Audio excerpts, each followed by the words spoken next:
Like, I was so mad at Daytona because, I mean, Richie come over to me. He says, man, I got a motor. Put in your car. You're our best shot for the 500. I'm like, I don't want it. Give me the motor that I'm supposed to run. He said, I promise it won't blow up. I'm like, I'm telling you, I don't want it. Just if it's anything experimental at all, do not give it to me. I want my regular motor because I can win this Daytona 500 with Michael. And it was like, Michael, at the time, these two, they're not like everybody's so split. I know he ain't going to draft with me, and Michael ain't going to draft with him. So that kind of hurt the whole company. So I went to Stewart. Stewart was starting in front of us. I was like, Stewart, do me a favor. I said, will you draft with Michael? I don't like Michael. I'm like, I don't care if you like him or not. I said, you like me? Yeah, I like you. I said, you like my team? Yeah, I like you boys. You're cool. I'm like, well, draft with us. He said, I'll tell you what. I'll draft with you, but he's got to push me all day. That's what he told me. I'm like, no problem. He won't leave the Home Depot on your back bumper. So if you go back and look at the race, Michael's out there, and he never leaves the 20. It was just like that was the new 8, and we pushed the 20 all day. And he's like, Tony, I'm running half throttle behind this guy. Whenever you want me to pass him, you just let me know. I'm like, you don't move. You don't move. I said, you stay right there. We come in for the last pit stop at 25 to go. And I said, all right, Michael, game on. Do whatever you want. He goes down into 1, pulls high, drives right around him, pulls down in front of him, leaves 3 more laps, and the motor blew up. God. I was so mad, I got in the rental car and drove home. I would not get in the plane with him to drive home. And it's just, that's my attitude back then. Well, you wanted that race. You wanted it out of spite. Yeah. You know, it was just, you had so much anger built up in you. You're just like, man, I want to prove something. Jarrett lines up behind Johnson. Tony Stewart, Home Depot number 20, right there. Takes about a lap or two for these things to really get up to speed. Takes about 5 or 6 laps for a driver to really start knowing what he's got, what kind of handling package, how good he's going to be. Look at the run our Bud Polster, though, has at the bottom. Dale Jarrett, that 88 car, he's got him lined up behind him. He wants to get back up there and lead a lap. Well, this is the best, from the pole, this is the best Dale's done in 2 races. He's fallen back through the field every race he's been up there. Right now, he looks pretty good. Larry's hanging in there. Johnson's number 48 drops to the low side. Mid-pack, they're still 3 wide.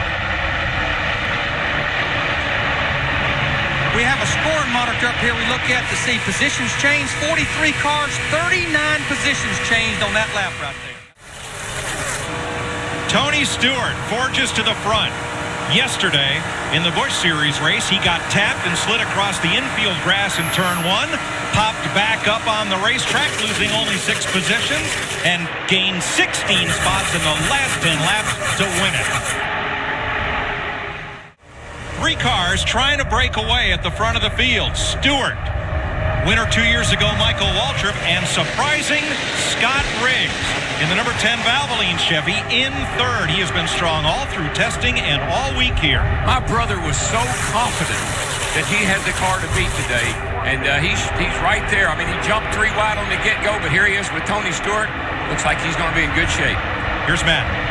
DW, he's right on the yellow line where he's been able to run all week. His spotter, Joey Meyer, just told him the 8 of Dale Jr. cannot hear his spotter. If he gets there, see if you can just help him out, ride around with him for a while. Michael hasn't said much of the radio. That car is just glued to the bottom. And that's what you want. You want a car that'll stick to the bottom. It'll go wherever you want to, but the quickest way around here, and that yellow line down on the left side there, is your best friend. But it looks like it's that outside lane that's moving, so Wimmer goes up top to pick them up. Wimmer finished 3rd here last year in the Daytona 500. That car's always been good here at Daytona. But Michael Waltrip in the 15, Tony Stewart in the 20 decided to go up to the high side, and just before turning off into turn 3, Tony gave Michael quite a shot to catapult him off into turn 3. Wimmer closed the door, he got in behind Michael, and left Tony hanging. See our Fox tracks with Jeff Gordon in the 24 car. We talked about racing this close at 190, 191 miles per hour. All day long, you'll hear us talking about 3 wide, 4 wide. The racetrack's plenty wide enough for that, but we'll get excited because you know what? That's where you can get in trouble and cause that big wreck if you make one mistake in the driving. Over the course of the winter, changed pit crews with his teammate Michael Waltrip, as well as most of the cars in this stable. Now, a 2-tire change for Michael Waltrip. He said that the car was just way too loose up on the high side, especially in the middle of 3 and 4. That's why they went with the 2 tires and a track bar adjustment to try to tighten that race car up so he can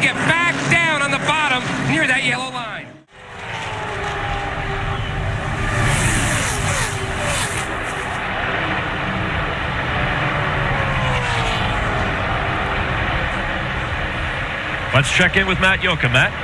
Hey, Jay Guarneri, a crew member on Michael Waltrip's team, ran from pit stall 1 all the way down to pit stall 20, where Tony Stewart is pitting.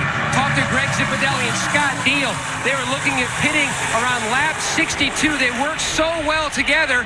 And remember, the 15 team used to be Dale Earnhardt Jr.'s team with Tony Eury Jr. Those guys worked well together with the 20 team last year. And they're looking at pitting again. Here's Matt. Great stop, Mike, by the 15 team for Michael Waltrip. His car slightly on the tight side. No chassis adjustment, just air pressure. The 24 car, Jeff Gordon, very solid stop by the 24 crew. Gordon said his car started in the loose side, meaning the back end wanted to come around, and then it started to slowly progress to the tight side as the fuel load burned off. No major adjustment for Gordon as well. But the speeding police have a couple of victims. Sterling Marlin, Dave Blaney, Elliott Sadler, and Mark Martin, Kurt Busch, and Jimmy Johnson have all been nicked for speeding on pit road. This pit stop right here, these guys have practiced ever since the end of the last year, and it's a good feeling when you can beat people off pit road. That pit stop feels like it flows with harmony. Yeah, he and Jeff Gordon were on top of each other going out onto the racetrack, but the cooler heads prevailed. Michael let Jeff go. And moments ago, Ryan Newman of the 12 car running third. Remember, he has the engineering degree. Doesn't help you there, up against the wall in turn 4. Yeah, coming off that corner right there, it looked like Ryan decided to go to the outside up there, and Michael didn't realize he was there. Next thing you know, there was contact made. You can see he starts to move up off the floor right here on the high side of Michael. All of a sudden, Michael closes the door on him into the wall. 81 laps through. Gordon leading Stewart, and Newman at just a different angle. He's going about, what, 180, 90 miles an hour? 185, 180 miles an hour off that corner right there. I'm sure it got his attention, but Michael let him get back there in line, and they're trying to line back up and keep going. Waltrip up to third. Ryan Newman drops down to fourth. Chris, success in racing is all about people, crew chiefs and drivers, but more importantly, the men behind the scenes, like Tony Gibson on the Napa team. He has won here with Jeff Gordon. He won here last year with Dale Earnhardt Jr. Daytona special, not because of the victories, but because for 25 years, his mom managed the ticket office here at the Daytona International Speedway. So for the fans at home who might have called the 800 number and got a ticket, you might have talked to his mom, Peggy. She recently retired after 25 years here at Daytona. You know, Larry, it's 4:25 in the afternoon, and I'm sure the track temp has come down considerably.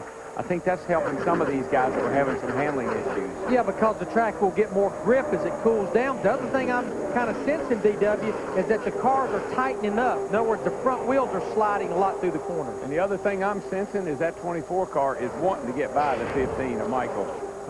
He's trying real hard. Michael Waltrip, spotter, has made a good observation to Michael. He says Jimmy Johnson, the 48. Almost lets off a little bit, coming through the tri-oval, goes high into turn 1, then dives down low and gets a great run off turn 2, making him aware of that move if Jimmy gets close to him and tries to make that move later in the race. Meanwhile, Jeff Gordon says his car is tight right now in traffic. If he was out front, the car would be perfect. Tony Stewart pretty much dictated that route of pit stops. Michael Waltrip was going to pit on lap 141. No adjustments for the 15. Meanwhile, the 24, Jeff Gordon, told you earlier the car was tight in traffic. Slight air pressure adjustment for the two-time Daytona 500 winner.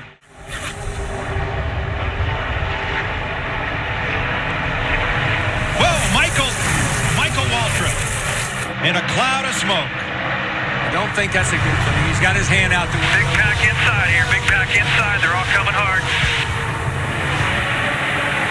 Come, Jimmy, you got a tire down?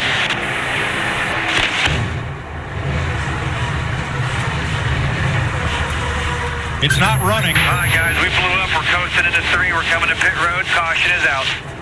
That tells the tale. Well, the sound of silence. We were going for 3 in a row. 0-1, 0-3, and I thought we had him going today, but tough break for Mikey. I feel a little sad about that. Watch that number 15. Right in front of Gordon. Yeah, he knows it right there. Up the hill he goes. She started slowing down on him. See the smoke coming out from under the hood. Not doing that motor good. Shut her down. Boy, we were lucky we didn't have a big problem behind him.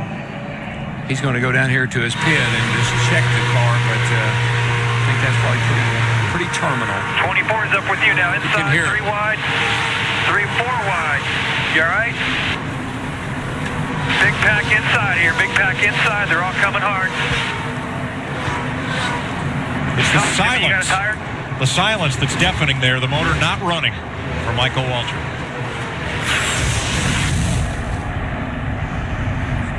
That's Buffy, his wife. She's headed back to the coach and packing up and getting ready to head west. Now, this is what I think we might be setting up here with, as you see the 15 crew about to push Michael back behind the wall. Michael Waltrip, two-time Daytona 500 champion, out of the race. Matt's with him. We caught up with Michael Waltrip walking back to the garage area. Michael, what a great race car today. You were just sizing everybody up. It was all about positioning throughout the middle of the race. I just followed Tony. You know, you try to make you some comrades, and he was going to be a buddy of mine, and I just couldn't wait, man. I just couldn't wait for those last 25 laps because it was going to get right. People in the stands are going to see a heck of a show. You can make major runs out there, and we had a car that was going to make some, and man, the Napa Auto Parts, Domino's Pizza, Best Western Oreo Cookie, Bass Pro Shops, you know, all that part. I know all that stuff. Yeah.